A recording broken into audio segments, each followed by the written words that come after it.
everybody, welcome to the channel. JB Glossinger here. Today we are having a shootout with a bunch of different devices, and I'm going to show you how I use them. And so if you're thinking about buying something or comparing them, hopefully this will give you some ideas to help you with just that. By the way, smash that like button if you love what we're doing here. You're getting some energy and having some fun with us. And also, if you don't mind putting some comments on how you use these devices, that would be fantastic. That obviously helps us. So we're going to start off with a very basic notepad. Yes, this is a notepad. I like the moleskin type notepads, and I use these still today. And as you can see, I use a blue pen, and the way that I use these is I use them for golf notes. So yes, do notebooks work for notes? Yes, they work great. I have these lined up from inexpensive to expensive, by the way.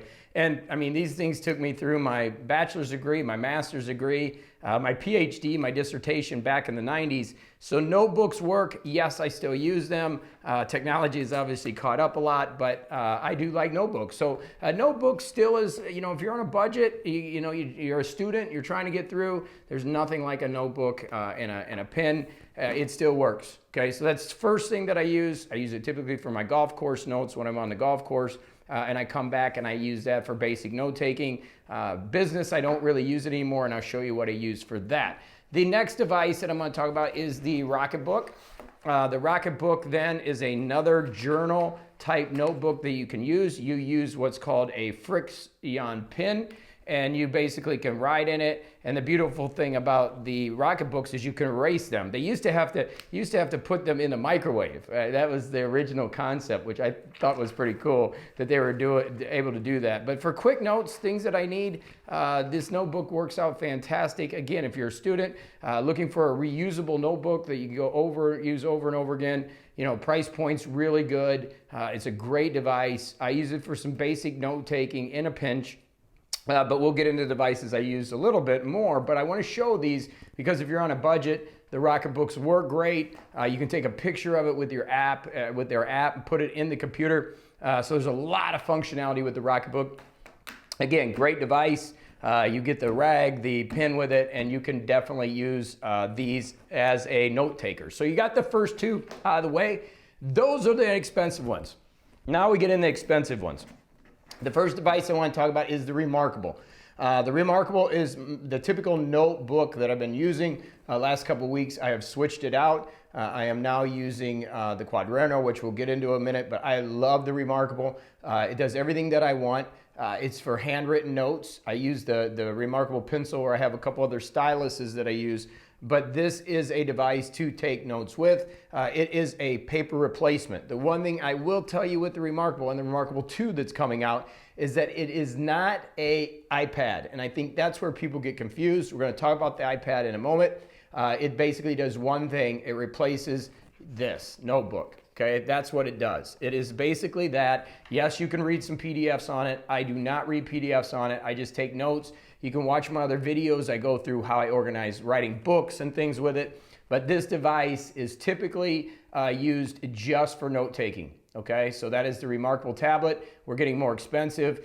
You get the stylus and the tablet, and it works well for notes. So if you're going to be a student, this is a great device, but you're going to have something else to be able to consume media, to do emails, and that type of stuff. So let's go right into that. The next device I'm going to pull up that I use on a daily basis is the Google Pixelbook Go.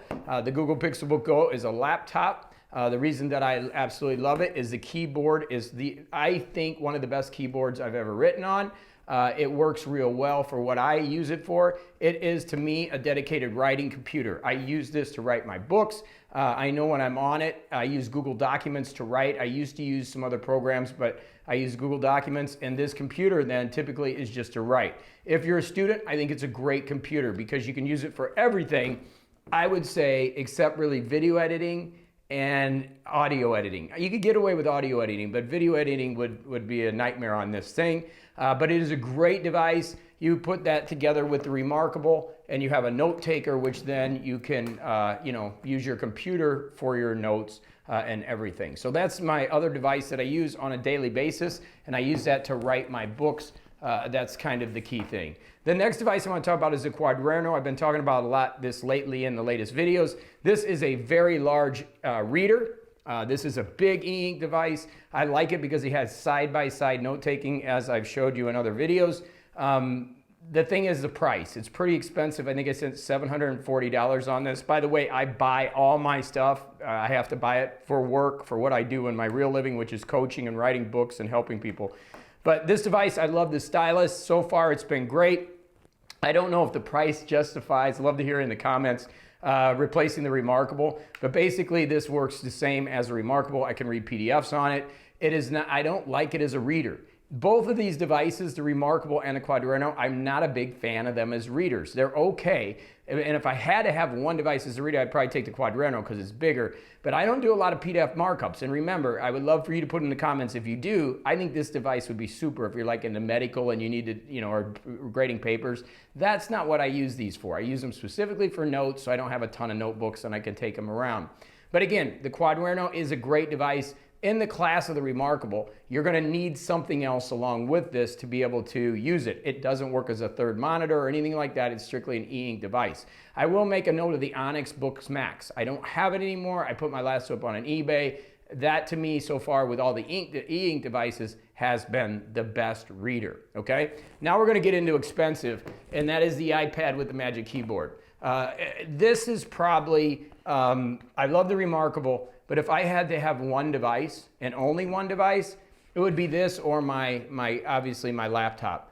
I absolutely love this device. There's a couple things. It's expensive. The Magic Keyboard is expensive. I like the feel of it. It's really close to the Google Pixelbook.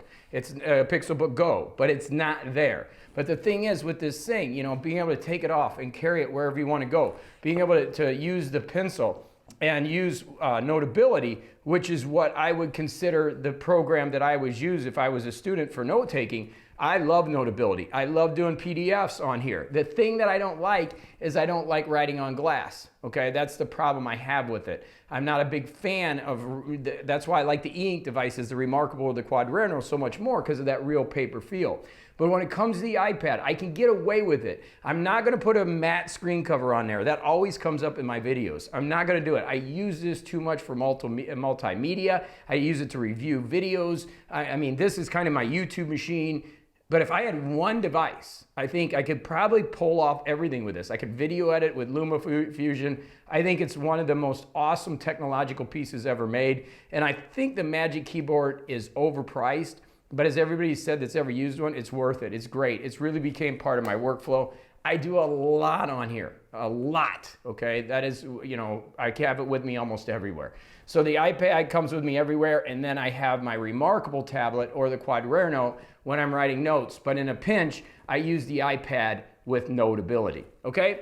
And the final device I have on my desk today, which is really critical, is a MacBook Pro. This is one of the latest MacBook Pros, 16 inches. You can see how big it is.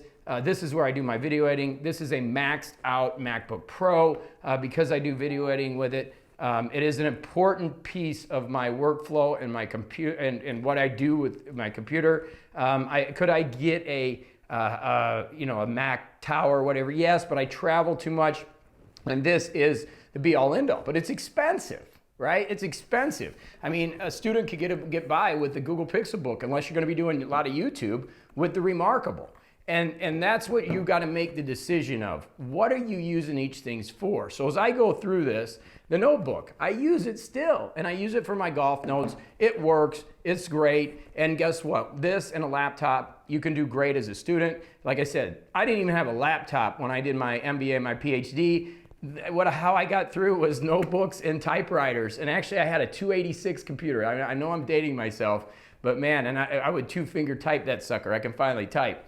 The RocketBooks are fantastic for students. I think they're a great device. It works real well. And then we get into the more expensive things. And this is where you're kind of puzzle piecing it. I think a lot of people get the reMarkable thinking they can do a lot with it. yes, some people hack this thing, but at the end of the day, this is a note taker. That's what it is. Yeah, you can read some PDFs on it, a few books if you want to try to do the DRM free and kind of break it or whatever. But I actually have a Kindle device in the other room, and I don't even use that much. I actually personally like to write physical books because I speed read and I break the books down. I've done some videos on that. But it is an overall great device. I've been very happy with my reMarkable until and the Quaderno I just bought a couple weeks ago, as you've seen in some of the videos. The Google Pixelbook Go, I think, is a fantastic computer. I think a lot of people up their computer power and go to Apple's when it's not necessary. They could get by with that Google Pixelbook Go. I can't even spit that out. And I think they can do great with it. But if you're somebody that wants the e-ink experience and have that note taker with you, the reMarkable, the Quaderno, the Onyx, I don't really like the note taking on it. I think if anything, the reMarkable probably is the best, but the Quaderno has that double page. They're both similar. The one thing that the Quaderno has that I really like is a stylus. You just press a button and it erases. That is super powerful. And I really like this stylus. It's probably my favorite.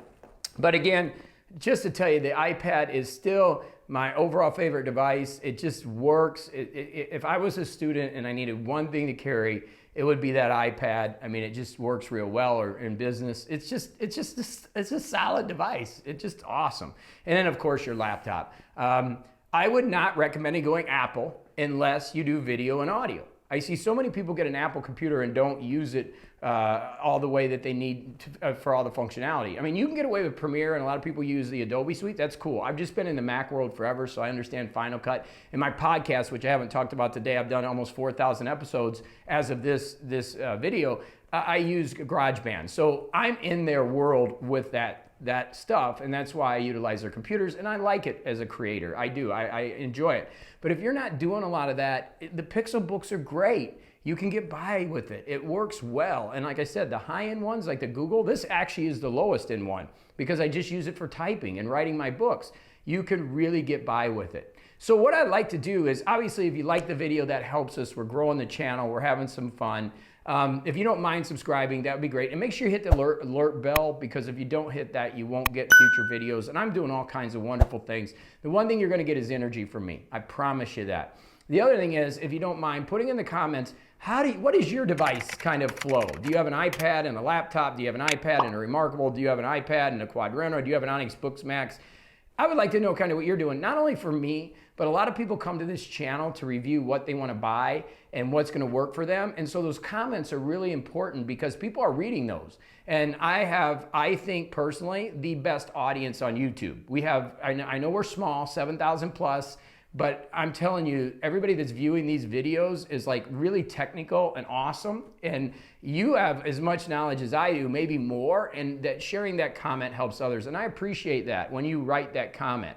Okay, so I just want to share you kind of what I'm using right now, so you get a good idea for it. And again, if I had to get one device, it'd be the iPad. But I do love my reMarkable in combination, right? And if you did the reMarkable and a Pixelbook, I think you're pretty solid there. Unless you're doing video editing, then you're going to need a little bit more of a ramped up PC with Premiere on it, or an Apple with Final Cut, to really utilize that power that you're going to need. But otherwise, you could get by with a Pixelbook and a reMarkable, or an iPad and a reMarkable if you want that e-ink experience.